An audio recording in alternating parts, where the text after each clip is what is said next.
Hello दोस्तों। तो एक नया चैप्टर स्टार्ट करते हैं आज। इसका नाम है सीक्वेंस एंड सीरीज, है ना। तो इसमें हम बात करेंगे क्रमचय एवं संचय के बारे में। सॉरी, इसमें हम बात करेंगे श्रेणियों के बारे में। समांतर श्रेणी, गुणोत्तर श्रेणी, ऋणात्मक श्रेणी मतलब arithmetic progression, geometrical progression and harmonic progression. इनकी प्रॉपर्टीज क्या क्या होती है उन पे ऊपर काम करेंगे। और फिर इसके अलावा लास्ट में हम जो सम ऑफ सीरीज की बात होती है तो उसके ऊपर हम काम करेंगे। तो ये सब कुछ हम इसके अंदर डिस्कस करने वाले हैं। तो जो भी क्वेश्चंस आएंगे, पहले थ्योरेटिकल पार्ट पढ़ेंगे थोड़ा उसका, और फिर जो क्वेश्चंस उसके आए हुए हैं पेपर्स के अंदर उनको डिस्कस करेंगे। ठीक है। तो लगभग 40 के आसपास क्वेश्चंस हैं इससे जो मैंने कलेक्शन किया है उन क्वेश्चंस का। तो उनको देखेंगे हम यहाँ पर कि उनमें किस तरह के क्वेश्चंस आए हैं, और उस टाइप के क्वेश्चंस की अगर रिक्वायरमेंट होगी तो उनको भी करेंगे।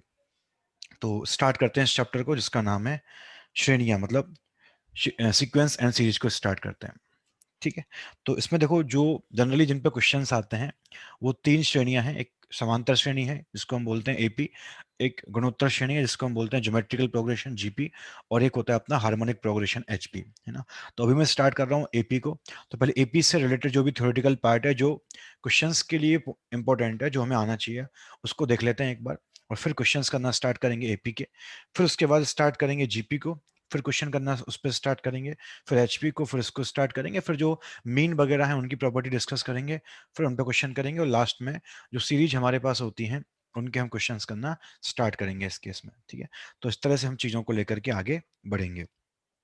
ठीक है। तो अभी मैं स्टार्ट करता हूँ सबसे पहले अरिथमेटिक प्रोग्रेशन को।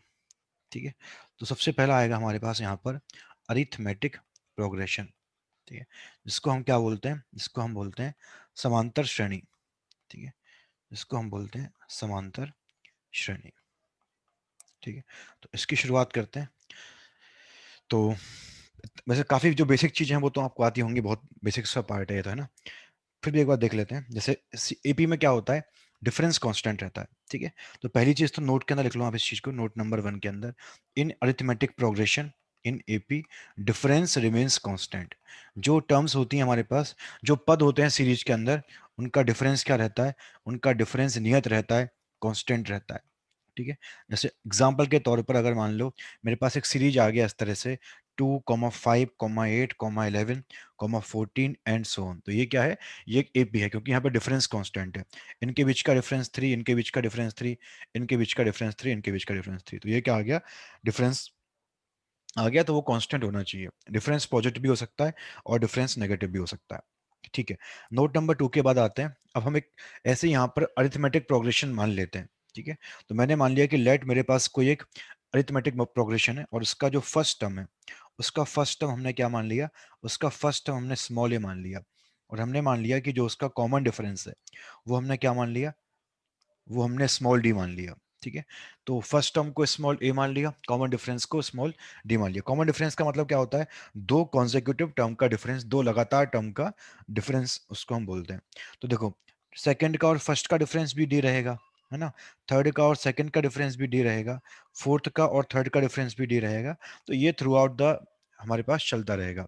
तो यहाँ पर देखो, इससे हमने टी वन मतलब फर्स्ट टर्म, हमने फर्स्ट टर्म को क्या लिया, यहाँ पे फर्स्ट टर्म को हमने ए लिया है। तो सेकंड टर्म क्या आ गया, सेकंड टर्म ए प्लस डी आ गया।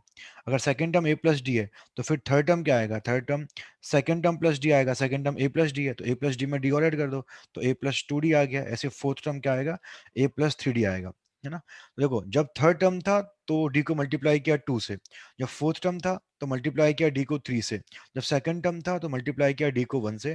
तो यहाँ से हम बोल सकते हैं, यहाँ से हम बोल सकते हैं कि जो टी एन आएगा इस सीक्वेंस का, वो क्या आएगा, ये तो रहेगा रहेगा। अगर n को लिया है तो क्या करेंगे, n में से एक कम कर दो, n में से क्या कर दो, एक कम कर दो। तो क्या आ गया, n minus one into D, क्योंकि हमने फोर में भी एक कम किया है और थ्री में भी एक कम किया है। तो ये तो हो गया अरिथमेटिक प्रोग्रेशन का nth टर्म निकालने का फॉर्मूला। ठीक है। डायरेक्टली याद होना चाहिए, बाकी आपको याद होगा मेरे हिसाब से, बहुत ही सिंपल चीजें ये वाली। फिर उसके बाद हम आते हैं सम ऑफ एपी पे, कि अगर हमें एपी का सम निकालना होगा तो वो कैसे निकालेंगे।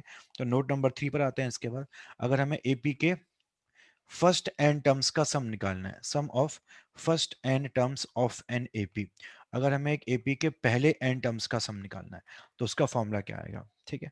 जैसे मान लो फर्स्ट टर्म टी1 है, सेकंड टर्म टी2 है, थर्ड टर्म टी3 है, और लास्ट वाला टर्म कौन सा है हमारे पास, टीएन है। तो हमें इन सभी टर्म्स का सम निकालना है। तो मैंने इन सम को फिर एस मान लिया। इनका जो सम आएगा मैंने उसको एस मान लिया। ठीक है, तो एक तो ये हो गया मान लो, है ना। और एक हमने क्या किया, रिवर्स कर दिया। ठीक है, मतलब अगर हम इसे a प्लस बी प्लस सी लिखा हुआ हो या c प्लस बी प्लस ए लिखा हुआ हो, बात तो एक ही है। तो मैंने इनको क्या किया, रिवर्स कर दिया। ठीक है, तो शुरुआत करी टी एन से, है ना। फिर आगे आएगा T of N minus one, फिर आगे आएगा T of N minus two, और लास्ट में आ जाएगा यहाँ पर टी वन, है ना। मतलब जो लास्ट में लिखे थे उनको पहले लेकर के आ गया, और जो पहले लिखे हुए थे उनको लास्ट में दे दिया। ठीक है, अब देखो इन दोनों को ऐड कर दिया तो ये टू एस आ गया। यहाँ पर भी ऐड कर लेते हैं, तो टी वन मतलब फर्स्ट टर्म है तो उसको ए ले लो, टी एन मतलब nth टर्म है तो इसको कितना लेंगे, ये हमने बात की थी a plus N minus one into D आएगा, ये आ जाएगा। ठीक है, इन दोनों का सम ये आ गया। फिर ऐसे इन दोनों को भी जोड़ दो, तो टी टू क्या है, सेकंड टर्म है तो वो कितना आ गया, ए प्लस डी आ गया। और T of N minus one क्या है, तो देखो यहाँ पर हम एन माइनस वन टर्म निकालते हैं। फॉर्मूला क्या है हमारे पास, जिस टर्म को निकाल रहे हैं उसके लिए क्या आएगा, एक तो ए आएगा प्लस क्या आएगा, उस टर्म में से एक कम कर दो उस टर्म के नंबर में से, तो अभी टर्म का नंबर n माइनस वन है तो एक कम कर दिया, तो n माइनस वन तो कितना आ गया, n minus two into d आ गया। ऐसे चलता रहेगा हमारे पास आगे भी। कितने सम आएंगे ऐसे, n सम आएंगे, क्योंकि एक बार इनको जोड़ेंगे, एक बार इनको ऐड करेंगे, एक बार इनको ऐड करेंगे, तो ऐसे हमारे पास n युग्म या फिर n पेयर बन जाएंगे, तो उनको हम ऐड करने वाले हैं यहाँ पर। ठीक है, तो अब क्या आ गया देखो, अब मेरे पास 2s कितना आ गया, देखो a plus a two a हो गया, तो two a plus N minus one into d आ गया, है ना, ये आ गया। ऐसे यहाँ पर भी यही ए और ए टू ए हो जाएगा, तो टू ए प्लस कितना आ गया यहाँ पर, two a plus d into n minus two d, तो d plus n d minus two d, तो ये कितना आ जाएगा, ये भी एन डी माइनस डी आ जाएगा, तो ये भी n minus one into d, and so on चलता रहेगा। ऐसे कितने टर्म्स आएंगे हमारे पास, ऐसे एन टर्म्स आएंगे। कितने टर्म्स आएंगे, एन टर्म्स आएंगे। तो टू एस मेरे पास कितना आ गया, अब टू एस आ गया मेरे पास n into two a plus N minus one into d, ये मेरे पास टू एस आ गया। तो एस कितना आ जाएगा, इस टू को डिवाइड में भेज दो, तो n upon two into two a plus N minus one into d, यह आ गया समांतर श्रेणी के पहले एन टर्म्स का सम। यहाँ पर ए क्या है उसका, ए उसका फर्स्ट टर्म है, एन यहाँ पर नंबर ऑफ टर्म्स है, और डी यहाँ पर क्या है, डी यहाँ पर उसका डिफरेंस है। ये हमारे पास आ गया। ठीक है, देखो इसका एक फॉर्म और आपको याद रखना है। अगर मान लो मैं इसको ऐसे लिख दूं, है ना, मैंने इसको ऐसे लिख दिया, एन वाई टू को तो एन वाई टू रहने दिया, और जो टू ए लिखा हुआ है उसको लिख दिया a plus N minus one into d, ऐसे लिख दिया, ऐसे लिख दिया मैंने उसको। तो यहाँ पर ए क्या है, फर्स्ट टर्म है, और a plus N minus one into d क्या है, ये इसका nth टर्म है, ये इसका लास्ट टर्म है। लास्ट टर्म का मतलब क्या हुआ, क्योंकि मैंने n टर्म माने थे इस सीक्वेंस में, मैंने n टर्म लिए थे इसमें, तो ये लास्ट टर्म में लिखा हुआ है, क्योंकि हमने अभी बात करी थी nth टर्म का फॉर्मूला क्या आएगा, a plus N minus one into D आएगा, वही लिखा हुआ है यहाँ पर। तो ये क्या लिखा हुआ है, ये nth टर्म लिखा हुआ है, nth टर्म ही क्या होगा, nth टर्म ही इस सीक्वेंस का लास्ट टर्म होगा। तो फॉर्मूला क्या आ गया, n टर्म्स के सम का, एन मतलब सम ऑफ फर्स्ट n टर्म्स, तो फॉर्मूला आ गया एन वाई टू इंटू ए मतलब फर्स्ट टर्म, और ये जो लिखा हुआ है पूरा a plus N minus one into d, ये क्या बन जाएगा, ये बन गया इसका लास्ट टर्म। तो इस तरीके से हमने क्या किया, इस तरीके से हमने इसका फॉर्मूला निकाल दिया। तो इस फॉर्मूले का भी हम यूज करेंगे अगर जरूरत पड़ेगी कहीं। तो अगर मान लो किसी क्वेश्चन में हमें सीधा ये दिया हुआ है कि भाई ये एपी का फर्स्ट टर्म है और ये एपी का लास्ट टर्म है, तो उस केस में हम इस फॉर्मूले का जो है ये भी हम यहाँ पर यूज कर सकते हैं। ठीक है, तो ये भी हम इसमें मतलब कर सकते हैं इस क्वेश्चन में। ठीक है, ये तो सम वाला फॉर्मूला हो गया। उसके बाद अब कुछ जनरल नोट जो होते हैं वो हम एक बार यहाँ पर देख लेते हैं, जो कुछ चीजें हमें थोड़ी बहुत यहाँ पर आनी चाहिए नोट्स के अंदर। ठीक है, जैसे आप एक चीज यहाँ पर ये देखिए कि अगर मान लो क्वेश्चन में कहीं पर भी ये बोला गया आपको कि ये तीन नंबर है और हमें तीन नंबर एपी में मानने हैं। ठीक है, फॉर थ्री नंबर्स, ठीक है, for three numbers that to be taken in AP, जिनको हम एपी के अंदर लेने वाले हैं, जिनको हम अरिथमेटिक प्रोग्रेशन में लेने वाले हैं, उनको हम क्या मान सकते हैं, उनको हम मान सकते हैं ए माइनस डी, ए और ए प्लस डी, ये मान सकते हैं। ठीक है, देखो इसको लेने का फायदा क्या होता है कि कुछ क्वेश्चन ऐसे होते हैं जिनमें अगर हम इस तरह मानेंगे ना, तो जो कैलकुलेशन वाला पार्ट होगा ना अपना, वो काफी रिड्यूस हो जाएगा, वो काफी कम हो जाएगा मतलब, है ना। बाकी अगर मैं ऐसे मानूं फर्स्ट टर्म को ए ले लूं, सेकंड टर्म ए प्लस डी आ गया, थर्ड टर्म ए प्लस टू डी आ गया, तो वो भी सही है, उससे कोई दिक्कत नहीं है, उसमें भी सही आंसर आएगा। लेकिन इस तरह लेने से क्या होता है, थोड़ी सिमेट्री रहती है, तो क्वेश्चन थोड़े ईजी हो जाते हैं मतलब। ठीक है, लेकिन देखो ध्यान देने वाली बात यह है कि अगर आप टर्म्स को इस तरह से मान रहे हो, तो आपका फर्स्ट टर्म अब ए नहीं रहा, है ना। बहुत लोग गलती करते हैं इसमें। अब आपका फर्स्ट टर्म ए नहीं रहा अगर आप ऐसे ले रहे हो, तो आपका फर्स्ट टर्म अब कौन हो गया, ए माइनस डी हो गया। तो जब भी आप फॉर्मूले में फर्स्ट टर्म को लेके चलोगे, तो वहां पर ए को लेके नहीं चलोगे, आप लेके चलोगे ए माइनस डी को, अगर आपने शुरुआत के तीन टर्म एपी के ये मान लिए तो।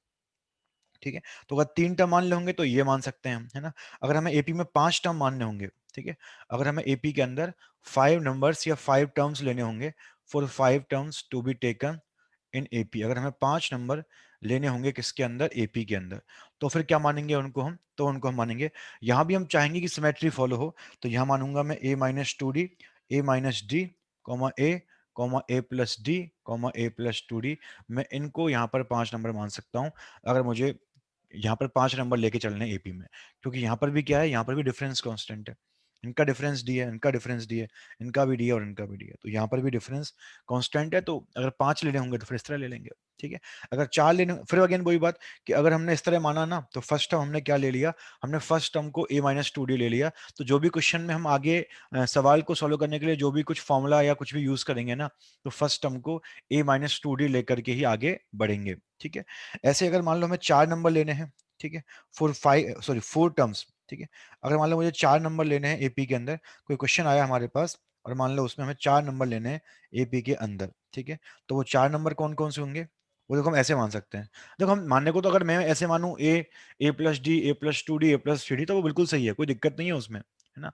लेकिन थोड़ा क्या होता है कि थोड़ा सिमेट्री को हम फॉलो करते हैं, मतलब उसको प्रेफर करते हैं, तो उसमें हम क्या मानेंगे, ए माइनस थ्री डी, ए माइनस डी, ए प्लस डी और ए प्लस थ्री डी, इस तरह मान लिया। फायदा क्या हुआ मानने का कि इनमें सिमेट्री फॉलो हुई, ठीक है। देखो जो प्लस में है वो माइनस में भी आया, ठीक है, तो सिमेट्री फॉलो हुई। लेकिन देखो ध्यान देने वाली बात यहाँ पर ये है कि अगर आप इस तरह से लेके चल रहे हो 4 नंबर्स को एपी के अंदर, तो अब फर्स्ट नंबर जो होगा हमारा वो ए नहीं है, वो कौन है, वो ए माइनस थ्री डी है। फर्स्ट नंबर कौन है, ए माइनस थ्री डी है। इसके साथ में डिफरेंस भी अब डी नहीं है। डिफरेंस कितना हो गया इन दोनों का, इनका डिफरेंस लूं या इनका लूं, डिफरेंस कितना आ गया, डिफरेंस इनका टू डी आ गया। तो हमारे पास जो टर्म है वो भी, फर्स्ट टर्म भी चेंज हो गया यहाँ पर और डिफरेंस भी चेंज हो गया इस केस में, अगर हम इस तरह से लेकर के चल रहे हैं तो, ठीक है। तो एक तो आपको ये वाली बात ध्यान रखनी है, अगर हम टर्म्स यहाँ पर लेकर चलेंगे तो इस तरह से टर्म्स को यहाँ पर मानेंगे, ठीक है। एक नोट आप यहाँ पर ये भी लिख सकते हो कि कुछ क्वेश्चंस आते हैं जिनमें हमें ये दिखाना होता है या फिर हमें ये प्रूव करना होता है कि भाई प्रूव करो ये 3 नंबर एपी के अंदर है ना। कुछ क्वेश्चंस इस तरह के आते हैं जिनमें हमें प्रूव करके दिखाना होता है कि ये दिखाओ प्रूव करके कि ये 3 नंबर एपी के अंदर है, ठीक है। जैसे मान लो अगर हमें ये दिखाना है कि 3 नंबर हमारे पास ए कॉमा बी कॉमा सी है और ये 3 नंबर एपी के अंदर है, तो फिर हम क्या बोलेंगे, देखो जब भी एपी की बात हो तो दिमाग में क्या आना चाहिए, उस केस में दिमाग में आना चाहिए कि उन टर्म्स का डिफरेंस कांस्टेंट रहेगा। तो अगर एबीसी एपी के अंदर है तो डिफरेंस क्या रहेगा, कांस्टेंट रहेगा। तो जो डिफरेंस बी और ए का आएगा वही डिफरेंस सी और बी का आएगा। जो डिफरेंस सेकंड और फर्स्ट का आएगा वही किसका आएगा, वही थर्ड और सेकंड का आएगा। तो यहां से b माइनस ए बराबर सी माइनस बी आ गया, तो two b is equal to a plus c आ गया, तो b कितना आ गया, a plus c by two के इक्वल आ गया, ठीक है। मतलब जो नंबर मिडिल नंबर है, मतलब जो बीच का नंबर है उन तीनों में से, अगर वो पहले वाले के और तीसरे वाले के सम के हाफ के इक्वल आ गया, मतलब उनका एवरेज टाइप का आ गया, तो उस केस में हम क्या बोलेंगे, ये 3 नंबर एपी के अंदर आएंगे। तो एपी में हम क्या बोलते हैं, डिफरेंस कांस्टेंट रहना चाहिए। अगर डिफरेंस कांस्टेंट रहेगा तो नंबर किस में आएंगे, नंबर हमारे एपी के अंदर आ जाएंगे, ठीक है। तो ये तो बात हुई हमारी हल्की फुल्की एपी के ऊपर, ठीक है। अच्छा देखो इसमें जो दिक्कत लोगों को आती है वो आती है जनरली मीन्स के अंदर, ठीक है। थोड़ा मीन्स पे काम करते हैं हम एक बार कि मीन के ऊपर कैसे काम करते हैं, ठीक है। तो मैं अभी स्टार्ट कर रहा हूं यहाँ पर अरिथमेटिक मीन्स, कि मीन्स के ऊपर हम किस तरीके से काम यहाँ पे कर सकते हैं, ठीक है। जैसे मान लो मेरे पास 2 नंबर है ना, तो वो मीन्स को हम इंसर्ट करते हैं। मीन्स को क्या करते हैं, हम इंसर्ट करते हैं, दोनों उनको अंदर रखते हैं, अंदर डालते हैं नंबर्स के बीच में, है ना। जैसे मान लो मेरे पास 2 नंबर है, ठीक है, ए और बी, और मान लो मैंने उनके बीच में एन अरिथमेटिक मीन इंसर्ट कर दिए, ठीक है। तो a one let two numbers a and b are given. हमें मान लो 2 number small A and small b दिए हुए हैं, ठीक है। ये हमें 2 नंबर दिए हुए हैं, ठीक है। और हमने क्या किया गया है, इनके बीच में and A1 comma A2 comma A3 till AN, ठीक है। ये क्या है हमारे, ये अरिथमेटिक मीन्स है, इनके नाम दे दिया बस। ये क्या है अपने अरिथमेटिक मीन्स है, तो ये क्या बोल दिया, ये एन ए एम्स है, मतलब एन अरिथमेटिक मीन्स है। इनको इंसर्ट किया है, इनको अंदर डाला है, ठीक है। इनको बीच में डाला है किसके, inserted between small A and small B, ठीक है। तो हमने क्या किया, small A and small B के बीच में क्या किया, हमने एन एम्स को क्या किया, इंसर्ट किया small A and small B के बीच में। उसमें फर्स्ट अपना ए वन है, सेकंड अपना A2 है, थर्ड अपना A3 है, और लास्ट वाला कौन सा AN है, ठीक है। अब इनकी वैल्यूज पे काम करना है हमें कि इनकी वैल्यू जो आएंगी वो किस टाइप की आएंगी, वो किस तरह के कंडीशंस को फॉलो करेंगी, है ना। देखो, देखो होता क्या है यार, जैसे कि जैसे मान लो अभी देखो स्टार्टिंग में क्या था, स्टार्टिंग में हमारे पास दो नंबर थे, स्मॉल ए स्मॉल बी। हमने क्या किया, इनके बीच में एन नंबर डाल दिए फ्रॉम A1 टिल AN, है ना। तो पहले A1 आ गया, फिर A2 आ गया, फिर A3 आ गया, और फिर क्या आ गया लास्ट में AN आ गया, ये हमने डाल दिए। और ये क्या है, कैसे नंबर है, ये इनके बीच के अरिथमेटिक मीन है, ये क्या है इनके बीच के अरिथमेटिक मीन है, ठीक है। अब देखो, तो देखो तुम्हें ये ध्यान रखना है यहाँ पर बस कि अगर हमने AM को इंसर्ट कर दिया, तो इंसर्ट करने के बाद में जो सीक्वेंस बनेगा, ये क्या बन जाएगा, ये बन जाएगा अरिथमेटिक प्रोग्रेशन, AP बन जाएगा, ठीक है। मतलब अब इस सीक्वेंस को अब हम किस तरह ट्रीट करेंगे, इस सीक्वेंस को अब मैं एज एन AP ट्रीट करूंगा, क्योंकि अब ये क्या बन चुका है, अब ये है AP बन चुका है, ठीक है। Now this is an AP, ठीक है। क्यों बन चुका है AP, क्योंकि हमारे पास हमने क्या किया, दो नंबर्स के बीच में उनके क्या किसको इंसर्ट किया है, उनके अरिथमेटिक मींस को इंसर्ट किया है। तो अभी क्या बन चुका है, AP बन चुका है, ठीक है। बस आपको सिंपली ये चीज ध्यान रखनी है, ठीक है। जैसे मैं तो आपसे अगर ये पूछूं कि भाई मेरे पास दो नंबर है 5 और 10, और मैंने क्या किया उनके बीच में तीन अरिथमेटिक मीन इंसर्ट किए, तो मैंने उनको मान लिया कि लेट फर्स्ट AM A1 है, सेकंड A2 है, और थर्ड A3 है। तो 5 और 10 के बीच में मैंने मान लो तीन AM इंसर्ट कर दिए, पहला A1 है, दूसरा A2 और तीसरा A3, ये कर दिए। तो बस हमें क्या ध्यान रखना है, हमें ये ध्यान रखना है कि जो ये सीक्वेंस बना है 5 नंबर का, इसमें दो नंबर तो 5 और 10 है, और तीन A1 A2 A3 है, ये सीक्वेंस कौन सा है, ये सीक्वेंस पक्का AP है। क्या है, पक्का AP। जो AP के काम होते हैं सारे, वो हम कर सकते हैं इसके लिए, ठीक है। तो बस हमें ये चीज ध्यान रखनी है यहाँ पर, ठीक है। तो ऐसा ही हम यहाँ पर देखो क्या किया हमने, इनके बीच में एन AM इंसर्ट किए, सीक्वेंस क्या बनेगा, सीक्वेंस बनेगा AP। और देखो AP पे कैसे काम करते हैं हम, देखो जैसे अगर मुझे इस AP का डिफरेंस निकालना है, जो AMs को इंसर्ट करने के बाद में AP बनी है, मुझे उस AP का कॉमन डिफरेंस निकालना है, स्मॉल d निकालना है। तो देखो कैसे निकालते हैं, इस AP का फर्स्ट टर्म कौन है, इस AP का फर्स्ट टर्म हमारे पास स्मॉल a है, ठीक है। अच्छा दूसरी बात, इस एपी में नंबर ऑफ टर्म्स कितने हैं, इस एपी में नंबर ऑफ टर्म्स कितने हैं, तो आंसर है नंबर ऑफ टर्म n नहीं है, अब नंबर ऑफ टर्म्स n+2 बन चुके हैं अब, क्योंकि n तो हमने a में इंसर्ट कर दिए, n तो हमने a में इंसर्ट कर दिए, और बचे दो नंबर कौन से, बचे दो number small a and small b। तो n तो हमारे a में ही है, और दो नंबर कौन है, दो नंबर हमारे यहाँ पर हैं एंड वाले एलिमेंट, एक स्मॉल ए और एक स्मॉल बी। तो नंबर ऑफ टर्म्स कितने हैं हमारे, n+2 के बराबर है, ठीक है, n+2 के इक्वल। लास्ट टर्म कौन सा है इसका, लास्ट टर्म इसका स्मॉल बी है। तो लास्ट टर्म मतलब कौन सा टर्म है, वो n+2 टर्म है, n+2, क्योंकि ये देखो ये फर्स्ट टर्म है, एन अपने ए में हो चुके हैं, तो यहां तक कितने टर्म कवर हो गए, यहां तक n+1 टर्म कवर हो गए। तो ये नंबर कौन सा है इस टर्म का, इसका नंबर आ गया n+2, ठीक है। तो ये जो टर्म है ना बी यहाँ पर, या फिर जो n+2 टर्म है वो कौन है हमारा, वो स्मॉल बी है। तो फॉर्मूला हम क्या लगाएंगे, देखो हमने बात की थी एपी के अंदर अगर है ये, क्योंकि एपी में क्यों है, क्योंकि हमने एम्स को इंसर्ट किया, तो एपी ही बनेगी। तो क्या आएगा उसका फॉर्मूला, क्या आता है इसका फॉर्मूला, कि फर्स्ट टर्म आएगा सबसे पहले, प्लस जो इस टर्म का नंबर है उसमें से एक कम कर दो। तो कितना नंबर है इस टर्म का, n+2 है, एक कम कर दिया उसमें से, तो n+2 में से मैंने एक कम कर दिया, और इनटू में इस एपी का क्या आ जाएगा, डिफरेंस आ जाएगा। तो n+2 टर्म कौन है इसका, स्मॉल बी है, ठीक है। स्मॉल बी बराबर ए, एन में से एक कम, टू में से एक चला गया, तो n+1 इंटू डी आ गया। तो अभी मेरे पास डी कितना आ गया, अभी मेरे पास स्मॉल डी आ गया यहाँ पर b-a/n+1 के बराबर। और यही क्या है, यही इसका क्या है, कॉमन डिफरेंस है, या अंतर है सीरीज का, सार्वंतर है, ठीक, इस सीरीज का, ठीक है। अब देखो, अब ये तो हमने डिफरेंस निकाल दिया सीरीज का, इस एपी का मतलब। अब क्वेश्चन मान लो यह है कि बताओ भाई A1 क्या होगा, ठीक है। A1 निकालना, A1 मतलब जो हमने पहला अरिथमेटिक मीन इंसर्ट किया उसको निकालना है। तो देखो A1 भले ही फर्स्ट अरिथमेटिक मीन है, लेकिन वो इस एपी का फर्स्ट टर्म नहीं है, इस एपी का वो सेकंड टर्म है, क्योंकि फर्स्ट टर्म तो कौन है, फर्स्ट टर्म तो अपना स्मॉल ए है, ठीक है। तो A1 क्या है इसका, A1 इसका सेकंड टर्म है, ठीक है। तो A1 इसका सेकंड टर्म आ गया। तो A1 यहाँ पर कौन है, देखो A1 यहाँ पर हमारा सेकंड टर्म है, तो A1 यहाँ पर अपना क्या आ गया, T2 आ गया, सेकंड टर्म आ गया। फॉर्मूला क्या सेकंड टर्म का, फर्स्ट टर्म वो तो स्मॉल ए है, प्लस जो यहाँ पे नंबर है उसमें से एक कम कर दो, तो n-1, तो नंबर है 2, तो 2-1 into small D, difference AP का डिफरेंस हम निकाल चुके हैं यहाँ पर, ठीक है। सेकंड टर्म कितना आ गया, सेकंड टर्म यानी कि फर्स्ट अरिथमेटिक मीन कितना आ गया, ये आ गया a+d के बराबर, और डी किसके इक्वल है, डी इसके इक्वल है, b-a/n+1, ठीक है। ऐसे मान लो मुझे कोई भी और एम निकालना है, मान लो मुझे A3 निकालना है इसका, कि जो इसका हमने थर्ड अरिथमेटिक मीन इंसर्ट किया है, इसका वैल्यू क्या आएगा, मुझे ये निकालना है मान लो, ठीक है। तो हम क्या बोलेंगे कि A3 क्या है, यहाँ पर A3 कौन सा टर्म है सीक्वेंस का, A3 अगेन थर्ड टर्म नहीं है, A3 कौन सा टर्म है इसका? A3 इसका फोर्थ टर्म है, क्योंकि फर्स्ट टर्म तो A है, सेकंड A1 है, थर्ड A2 है, फोर्थ कौन है यहाँ पर? फोर्थ A3 है। तो A3 जो है थर्ड अरिथमेटिक मीन जो है इसका, वो इस सीक्वेंस का फोर्थ टर्म है ना? तो T4 आएगा। तो फॉर्मूला क्या आएगा T4 के लिए? A प्लस 3D, मतलब जो अपना मीन का नंबर है उसमें से एक कम कर दो तो 3D आ गया। ठीक है, तो ऐसे हम बोल सकते हैं कोई भी हमें मीन निकालना है। मान लो मुझे A20 मीन निकालना है, A20, जो मतलब 20 मीन इंसर्ट किया मान लो, और जो लास्ट वाला मीन है 20 मीन, वो निकालना है। तो वो कौन सा टर्म होगा इस सीक्वेंस का? वो 20 टर्म नहीं होगा, वो 21 टर्म होगा, क्योंकि उससे पहले क्या होगा, एक स्मॉल ए को भी फर्स्ट टर्म होगा, और 20 वो मीन आया होगा, तो 21st टर्म रहा होगा वो सीक्वेंस का। तो इसके लिए हम क्या बोलेंगे कि उसका नंबर क्या आएगा, वैल्यू क्या आएगी उसकी? फर्स्ट टर्म प्लस उसमें से एक कम कर दो, तो n-1 इंटू डी, तो 20 इंटू डी। इस तरीके से हमने क्या किया, इस तरीके से हमने उसका 21th टर्म हमने क्या किया, फाइंड आउट कर लिया। तो ये कुछ बेसिक पार्ट थे जो थोड़ा बहुत हमें आना चाहिए, जिसके क्वेश्चन जनरली आते रहते हैं। तो उसको हमने अभी तक यहाँ पर देखा है। क्वेश्चंस इसके ऊपर हम नेक्स्ट लेक्चर में करते हैं। ठीक है, थैंक यू फॉर वॉचिंग।